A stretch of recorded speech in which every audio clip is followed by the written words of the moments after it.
একজনের পরিবারের 4 জনেরই একই সমস্যা। পিন ফোটাচ্ছে শরীরের মধ্যে, তাদের শরীর জ্বালা করছে, শরীরের মধ্যে ব্যথা ঘুরে বেড়াচ্ছে এবং প্রচণ্ড শরীরে ব্যথা, তারা ঠিকমতো কাজকর্ম করতে পারছে না, শরীরের ভিতরে নানা রকমের অস্বস্তি হচ্ছে। এর কারণে তারা বিভিন্ন ধরনের ট্রিটমেন্ট করেছে, কিন্তু কোনো রোগ ধরা পড়ছে না, অথচ শরীরে 4 জনেরই একই রকম সিমটম দেখা দিচ্ছে। যখন আপনারা বুঝবেন যে কোনো রোগ ধরা পড়ছে না, অথচ 4 জনেরই একই রকমই সমস্যা, বা 2 জনের বা 3 জনের পরিবারের সকলেরই প্রায় একই রকমের সমস্যা, তখন বুঝতে হবে যে এটি রোগ না হয়েও অন্য কোনো কারণ থাকতে পারে।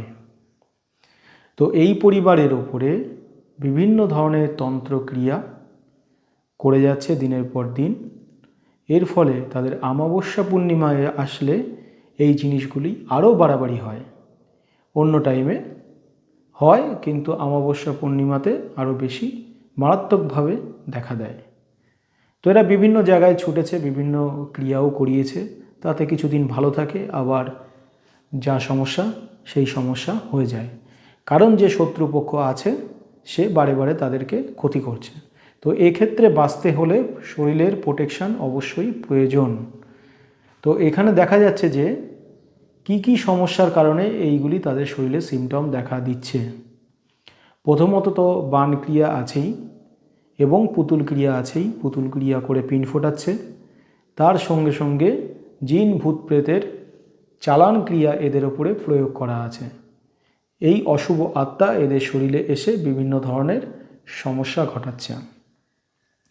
অনেক সময় জ্বালা বান মারলে শরীরে জ্বালা করে, অনেক সময় কোনো আত্মাকেও প্রয়োগ করেও শরীরে জ্বালা সৃষ্টি করা যায়। তো এদের ওই ভিটের ওপরে, যে ভিটের ওপরে ক্ষতি করা আছে, সেই ভিটেতে গেলে আরও মারাত্মকভাবে ধরে নিচ্ছে। শরীরে এতই অস্বস্তি হচ্ছে যে এরা ঠিক থাকতে পারছে না, ভালো থাকতে পারছে না। তো এই সমস্যার প্রতিকারের জন্য প্রথমত শরীরের প্রোটেকশন প্রয়োজন, অর্থাৎ আমরা যে তাবিজগুলি দিই, মহামৃত্যুঞ্জয় থেকে শুরু করে ভয়ঙ্কর যে বানবিদ্যা রক্ষার তাবিজ প্রয়োজন, জিন ভূত প্রেত এগুলো আটকানোর জন্য তাবিজ প্রয়োজন, এবং এই যে চালান বিদ্যা বা এই তন্ত্রক্রিয়া কাটানোর প্রয়োজন। না কাটিয়ে আপনি প্রোটেকশন দিলেও হচ্ছে না, আবার কাটিয়ে দিলে পরবর্তীতে আবার ক্ষতি করছে, আবার সমস্যা হচ্ছে। তাহলে দুটোই কিন্তু একত্রে নিতে হবে। এবং আরও ব্যবস্থা আছে যেগুলো আমরা দিয়ে থাকি, তো তাদেরকে সেই ব্যবস্থা দেওয়া হলো। পরবর্তীতে তাদের ফিডব্যাকগুলো বলেছি ভালো হওয়ার পরে দিতে, অবশ্যই তারা দেবে। তো এই বিষয়ে যদি কারো কোনো প্রশ্ন থাকে আপনারা বলতে পারেন।